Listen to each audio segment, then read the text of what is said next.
এই কাকা, শীত আসতেছে তো বুঝলে। এই আকাশে দেখিস কত সুন্দর মেঘ করতেছে, আবহাওয়াটা মনে করো যে সেই। শীতকালে তোমার দিনকাল কিরাম যায় তা তো কও না আমারে। শীতকালে আমার দিন কিরকম যাবে ও কথা না ভাইবি, তুই চিন্তা কর, তুই সিঙ্গেল শীতকালে তোর দিন কিরাম যাবে। আরে এখানে সিঙ্গেল মিঙ্গেলের কথা করছাও কেন তুমি? সিঙ্গেল মিঙ্গেল শীতের সাথে সম্পর্ক কি? কিরকম যায় তোমার শীতকাল ছেড়ে আমি জিজ্ঞেস করেছি। আর আমি সিঙ্গেল তাই কি আমার শীতকাল কি খারাপ যাবে নাকি?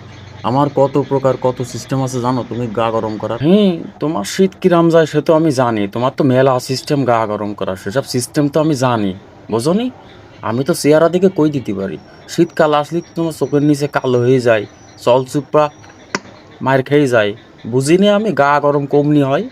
এই তো কাকা উল্টো পাল্টা নেগেটিভ কথাবার্তা করলে হবে না, তুমি যেটা ভাবতেছো ওইটা না কাকা। না আমি তো নেগেটিভ ভাবে, আমি তো আর কিছু বুঝি না যে গিটারের কর্ড ধরতে ধরতে আঙ্গুল ফাঙ্গুল মোটা হয়ে যায়, ফুলে কলা গাছ হয়ে যায়, নিজে আঙ্গুলের গুঁড়া চিকন হয়ে যায়। আমি তো কিছু বুঝি না, হাতে ঠোলা মোলা পড়ে যায় শীতকালে। তাহলে এসব কি? এসব আমি বুঝি না। তুমি লেপের তলে ভাইলিন নিয়ে বাজানো শুরু করো, আমি বুঝি না। প্র্যাকটিস তুমি শীতকালে করো, আমি তো ভালো করেই জানি। গা গরম কি এমনি এমনি হয় তোমার? আর চোখের নিচে এরম কালো হয়ে যায় এমনি এমনি? এ কাকা, এ বন্ধু, কি গল্প করতে চাও তোমরা? এ বন্ধু, শীতকাল আসতেছে, তো মনে কর যে আমার কাছে সেই সেই কালেকশন বুঝলি। শুধু তোরা হোয়াটসঅ্যাপে সেন্ড করবো, তুই খালি দেখবি আর গা গরম করবি।